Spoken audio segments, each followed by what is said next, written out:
You ask Tiger to calculate. This deals with linear inequalities with one unknown. The final result is x equal or smaller than 2. Let's solve it step by step. Simplify the expression.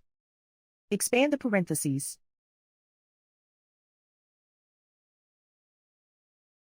Simplify the arithmetic.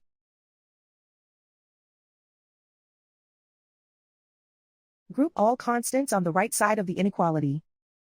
Subtract 12 from both sides.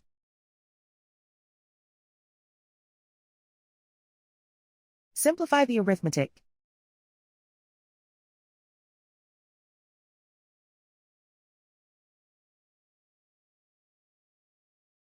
Isolate the x. Divide both sides by 3.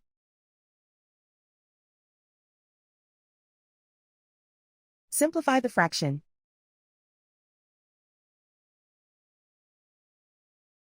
Find the greatest common factor of the numerator and denominator.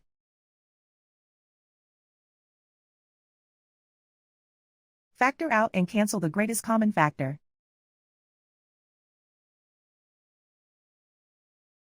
Plot the solution on a coordinate grid. And so the final result is x equal or smaller than 2.